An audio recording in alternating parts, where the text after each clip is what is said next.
how to ace an interview. And to help us with that, I am pleased to welcome Mr. Arzan Italia. Arzan is an alumnus from the BTech IT batch of 2015 and is currently working as a risk advisory consultant at KPMG India.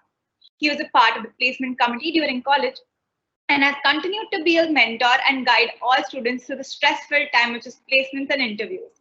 Before we go right into the details of interviews and placements, I would just like to inform everyone that the link for the certificate will be shared halfway through the workshop. So do stay tuned because Arzan is going to be dropping some great tips and pointers for you to ace your interview. The flow of the workshop will be such that it will cover topics not only relevant to job seekers, but also to the difficult times that we are living in right now. And I'll also be covering up some of the most asked questions by students before an interview. And in the end, we'll also have a short Q&A round. So do start dropping your questions right now in the chat box and also mention your name and year. So Arzan, we are pleased to have someone with your expertise conduct such a workshop with us right now, especially during these times when there is so much confusion and ambiguity going around. So how do you think the job industry and hiring process has changed due to the pandemic? So great question. Firstly, thank you for having me here, guys. So currently in the COVID-19, I always get a question about will people get job? Will there be jobs in the market?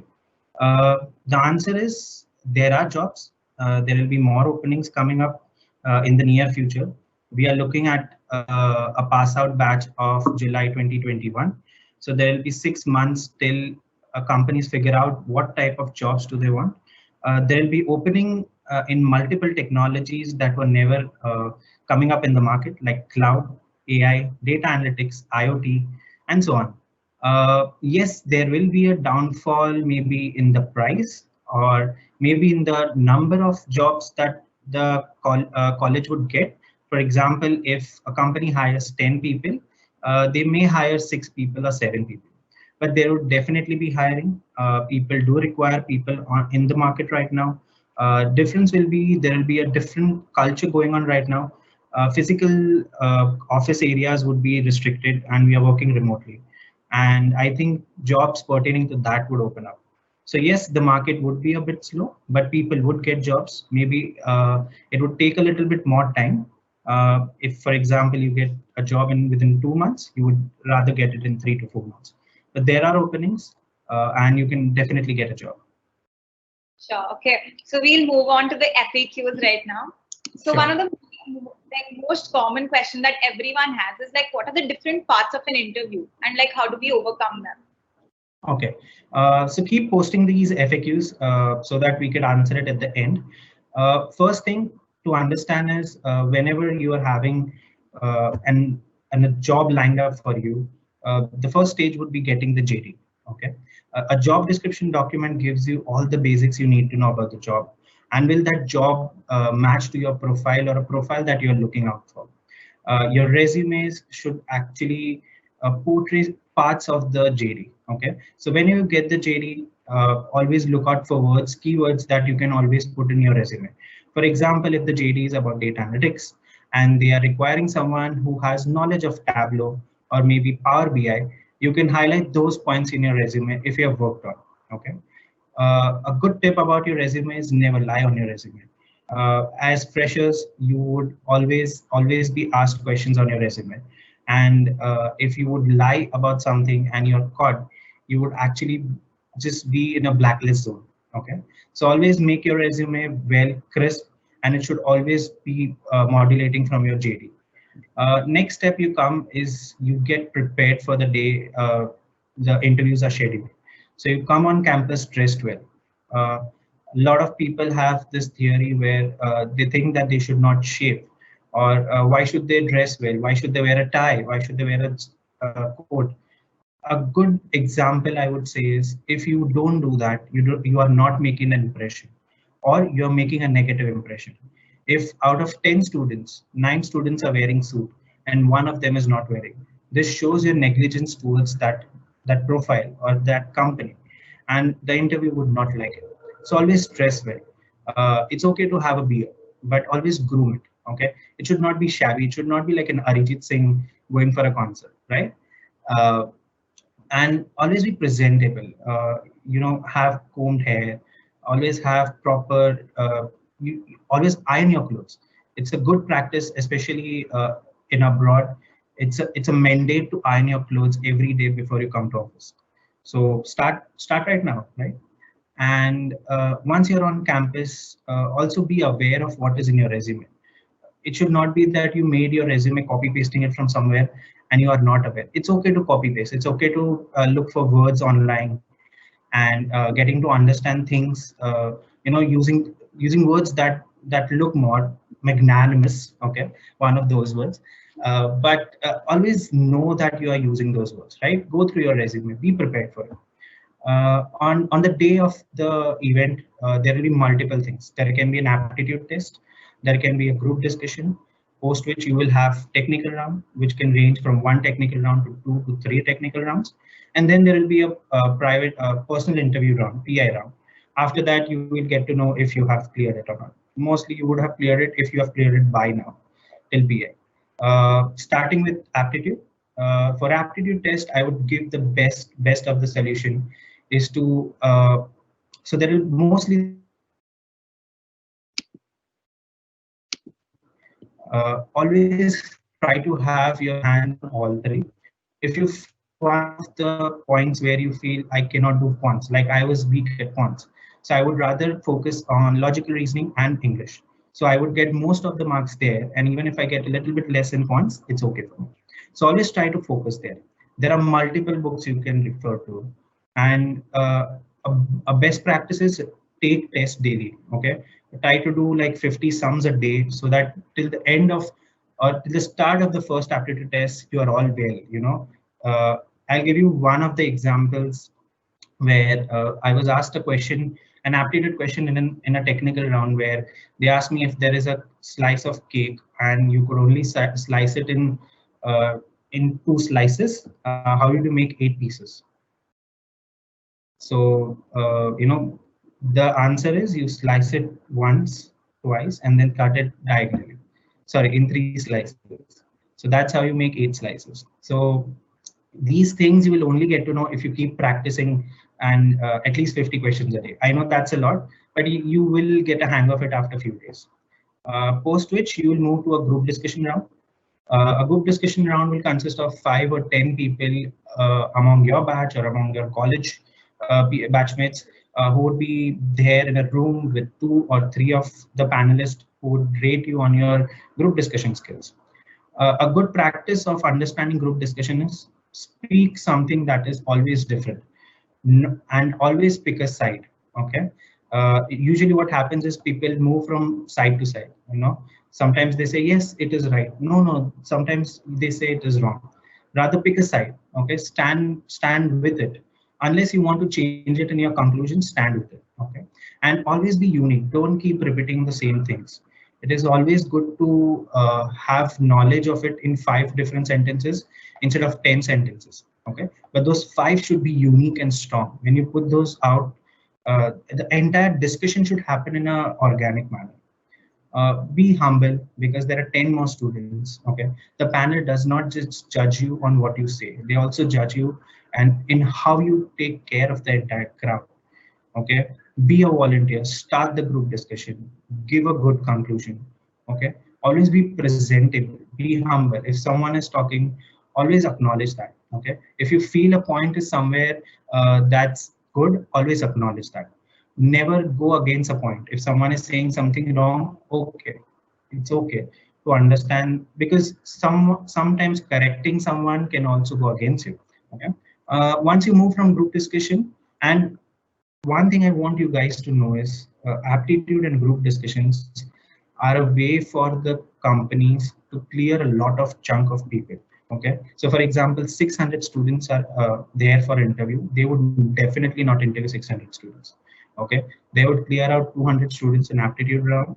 They would clear out 300 students in the GD round, and then the remaining students will go on for the final interview, because they don't have entire day to monitor those 600 guys. So always remember that these 2 rounds may look easier, but they are difficult because you are competing against more than you can imagine. Okay, And these are the one rounds that you need to focus on, because these are when you are being compared to many people. You are not in a room where you are owning the entire zone. Okay, you are compared against so many people. After that, you move to technical round. Technical rounds can range from 1 to 2 or 3 interviews. Sometimes biggie companies do have 5 rounds of interviews, and so on. The best thing I can tell you about technical interview is, or any interview where you are one-on-one with the person, maybe technical or PI, it is your zone. It is the way, it's you and the interviewer. There is no one in between you. You can always try to impress that person by your words, by your technical skills. And one usual question, or the most important question that every interviewer asks in the first round of interviews: introduce yourself. Okay. And usually everyone fumbles in introduce yourself, because they think, what should I say, what should I not? There's so much to say or so less to say. There may be people who's just like, hey, I'm Arzan, I stay in Bombay, I have a family, that's it. You have nothing to say. But then you can go on, you can say about your internships, you can talk about maybe your aspirations or your goals, your USPs. So one thing I can say is, whenever people are giving an interview, it is not the interviewer who's having the control. It is you who are having the control. A good way to demonstrate that is, if there is a question asked, introduce yourself. And I know that I will be more comfortable about talking about my internship. Whenever I'm talking about my introducing myself, at the end of introduction, I would say, so I have done internship in data analytics, and where I have analyzed such a large chunk of data. Would you be interested in knowing more about it? Now, out of humility, that person would definitely say yes. Okay. And then you are driving the entire interview. You are trying to make him go your way. Put in words that you are comfortable with. If you are comfortable, so I come from a cyber background, so I'm comfortable with words like risk assessment. I would definitely put those words, because I know his next question would be, what is risk assessment, or what is cyber, what do you mean by phishing? So always use words that you are comfortable with, what you can answer.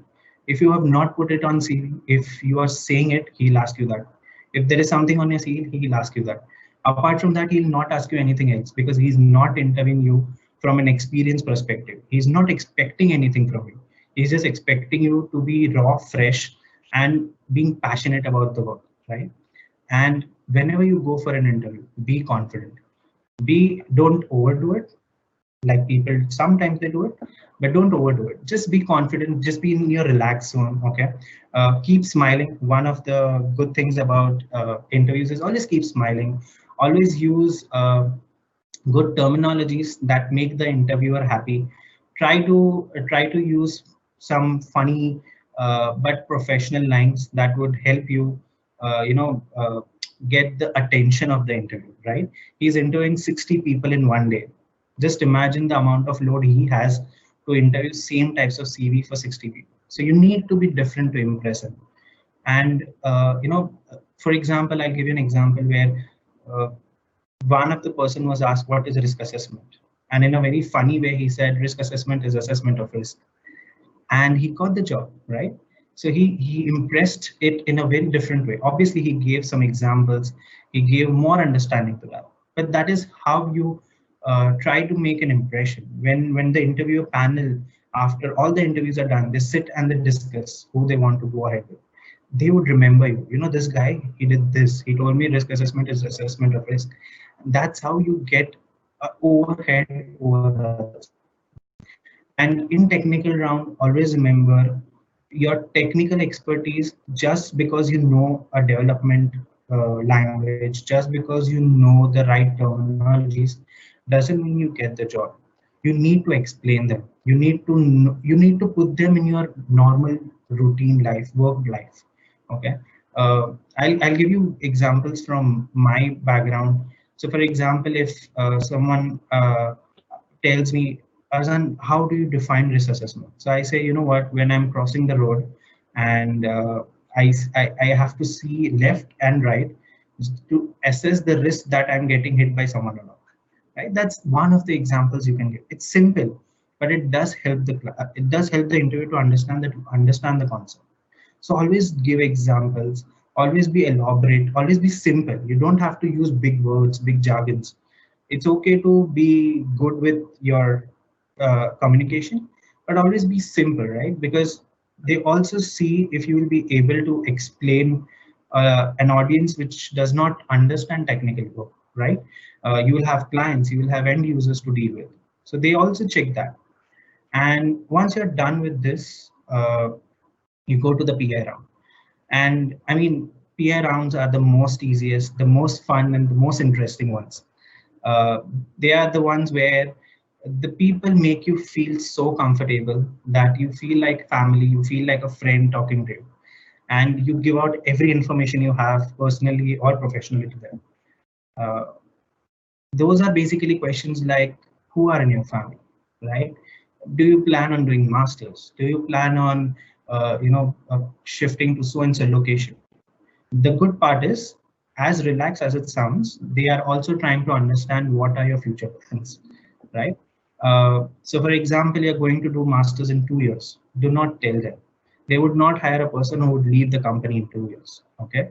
Be smart enough to say, yeah, I plan to do it, but currently I'm not focused on it. Or I plan to do it, but maybe an executive masters with my job. Okay. And a good thing to do in your interviews is always give hints that I know I have this interview or I know I have this job. For example, if someone would have asked me, uh, do you plan to do masters? I would say, yeah, I would have. I plan to do masters while working for your company. So he understands that I've already thought in my head that I have got the job. I'm giving anecdotes to him about his own job, his own company, right? And this always, it shows your confidence. uh, and then you have the job, you have your letters, and you can have fun. So the next question is, which job description is the most demanding one in the industry right now? So most demanding jobs right now, I would say they are technology jobs, where you require to understand emerging technologies. Okay, so as I said, cloud is one of them, IoT, blockchain, artificial intelligence. These are basically such type of technologies where you need to be at home. Okay, you don't need to be physically present somewhere, and you can make things work. It can move from development to quality assurance to support, uh, to maybe management to marketing, uh, maybe even cybersecurity. One of the booming markets is cybersecurity. I mean, there's so many jobs in the industry about cybersecurity for freshers, for newcomers. Uh, the world is looking out, because it's okay to know the technology, but they would rather train a fresh mind who could understand it in the right way. There are so many certificates that are available. So yeah, these are booming technologies. I would say refrain from jobs like that require physical presence currently because of COVID, like marketing, sales, or maybe event management. Refrain from such jobs. So does smiling and having eye contact matter in a personal interview or in a group discussion? Oh, yes, it does. It does matter a lot because, as I said, the person has to interview 60 people in a day. He doesn't want to interview someone like, hello, sir, okay. He wants to interview someone who's like, hi, sir, how are you? Be chirpy, be smiling. I know it sounds bad, but just put yourself in the interviewer scenario, right? Say, for example, you are going to a client place and you are talking to a client, and you wouldn't want to talk in a very bad mood or look very bad, right? You dress well, you show yourself, you are being the representative of the company. So it does matter how you do it. Having eye contact, this shows how confident you are. Okay, and it shows that when you're talking, you are being more stern about what you're speaking, right? In a group discussion also, when you're talking to people, you're putting an eye contact. It shows humility, that you are actually addressing it to them, right? It's not that when my work is done, I have done my GD, now I'll just look at the interview. Look at them, people are talking, right? Look at those people, what they are saying, try to pick up points from that and add to that. Sometimes in GD you get 5 minutes to put down your points, and after 5 minutes you may not have all the points. So look at the person who's doing it, and then you can move it. So yes, it does matter. Keep smiling. Coming to group discussions, what are some of the common topics that are used in a group discussion? For group discussion, I would say focus on current topics. So I think COVID-19 would be one of them. Working from home, studying from home, because you guys have colleges where you have to sit on MS Teams for an entire day. How do you feel about that? And what do you feel about Corona, vaccination, topics like that, or education in India versus education abroad. Okay, these are basic general topics that you get. You can also get topics like very general topics like do you think female population in industries are growing or not? Female representative is there or not? Is having a female superior or senior disarming or not? So these kind of questions you get, but these are all basic questions. Nobody would ask you some rocket science thing. Correct. And coming to the tech round, could you give us a little more insight about how to crack them? Like other. So for tech rounds, I would say again, check your JD. Okay, see what all technical expertise there. Brush up before the interview. It's okay to do 5 things instead of those 5 things should be on dot. Like anything about those 5 things you should know on by heart.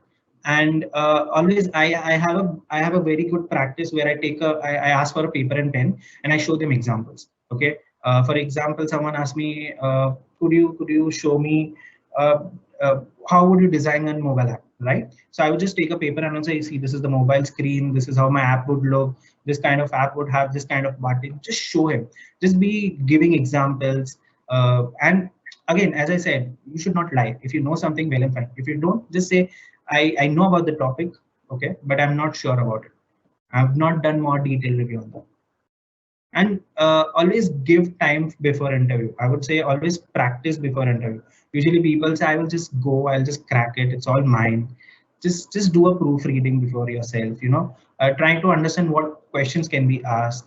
Always look for your seniors. Your seniors are a good way to understand how things work. So for example, if KPMG is coming on campus, just ping me and say, hey Arzan, you know what, KPMG is coming for so and so role, what should I do over and above? So you get insights, okay? And there are people who would help you for mock interviews. There will be people who would be telling you, this technology very good, now in this technology do this 5 things. So always ask them, always go through your GD and be prepared. Just don't go, yeah, I know Tableau, I know C, I know Java, and I'll go ahead with it. Just prepare yourself for it. So one more very common question that I've seen in the document right now is, when should I start prepping for the interview? Like, when should I start prepping? Yeah. So I would say prepare yourself every day. Okay, now that you guys are in your 3rd year or 4th year, start preparing yourself every day. For people who are in your 1st and 2nd year and you still have time, you cannot prepare every day, maybe on weekends, but prepare yourself, keep preparing yourself. You cannot be fully prepared for an interview because it depends on people, it depends on the surrounding, it depends on the day, your mood, everything, right? So you can never be fully prepared, but always start preparing. Always see what happens is, I'll tell you, when you go for an exam and you have 10 chapters to study, if you study 10 chapters, even revise them, you would be confident enough to get 60, right? But if you just go without any practice, you would not score. You would not even be confident about 60. So always be practicing, say for example, you are done with one interview, you didn't clear it, and you realize, do an introspect, you go and see, okay, in the technical round, I didn't clear. What all did I do in my technical round? Okay, I think this was a wrong answer. You would understand it yourself because now you are putting yourself into the zone where you are reviewing your own self. So you'll know that this is something I'm doing wrong, okay? And I should rather focus on this. Then start working on it. What should I say and what should I not? And keep preparing, keep preparing. There will be one day where you will be completely sure about. Like I said about introduce yourself. If you are not comfortable, what should I say? Put 5 points down, put 10 points down, and then keep reciting it. Keep even updating it. If you feel, yeah, I should speak about this also, I should speak about that also, go ahead, speak about your sports, your curriculum, your internship, and so on. Hello everyone, and thank you for watching the first part of Suit Up. I'm sure you all are excited and want to know more about interviews and placements. So stay tuned for part 2, and don't forget to like and share our video and subscribe to our channel.